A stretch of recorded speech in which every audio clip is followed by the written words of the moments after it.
We're now going to proceed with examination of the chest and lungs.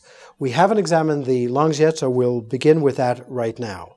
We first want to do the anterior chest, again, just as we did with the posterior chest, first by palpation, followed by percussion, and then auscultation.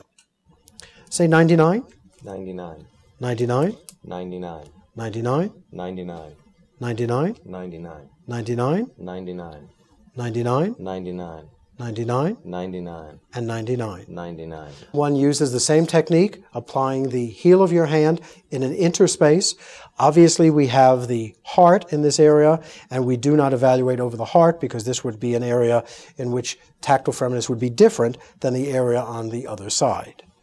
Percussion is done by the same technique that we did in the back. Mr. Johnson, would you just turn your head off to the side and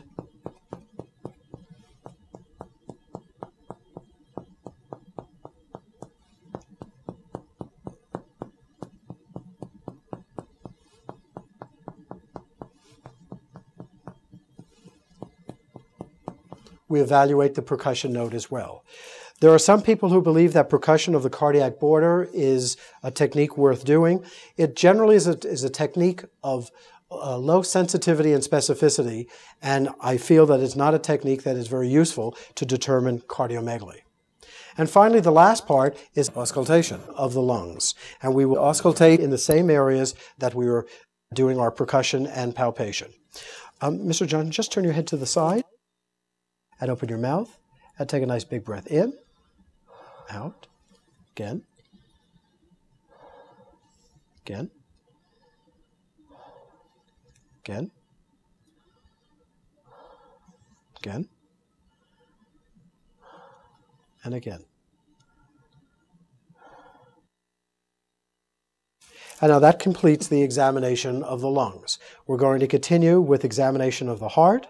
And again, we do the same procedure as we did when the patient was sitting, using the pads of our fingers in the aortic area, in the pulmonic area, down along the left sternal border to the tricuspid area, over to the mitral area, palpating very lightly with our pads of our fingers for cardiac thrills.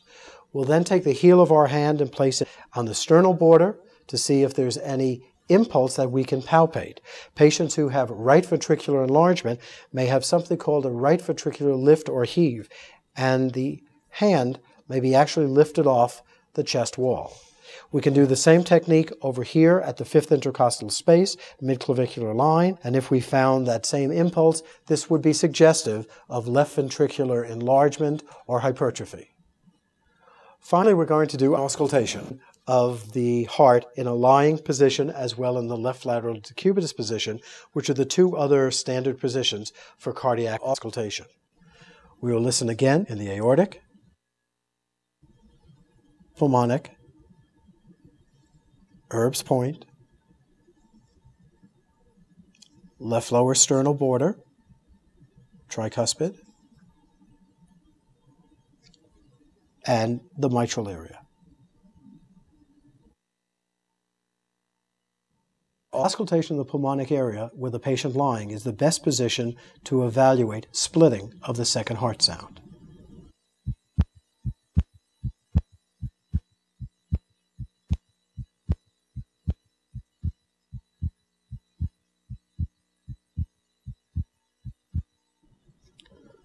The final standard cardiac position is evaluation of the mitral area using the bell with the patient in the left lateral decubitus position. Mr. Johnson, can you just move your body closer to me? Just move over straight this way and turn over on your left side. That's fine.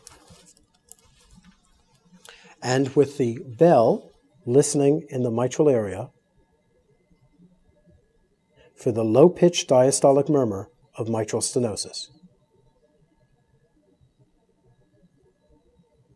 And you can turn back. Comfortable? Mm-hmm.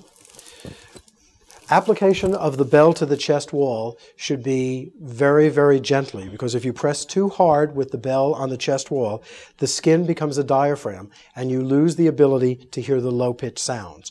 Remember that the diaphragm is best used for high-pitched and medium-pitched sounds. The bell is used for low-pitched sounds. This completes examination of the anterior chest, and we're now going to move on to examination of the abdomen.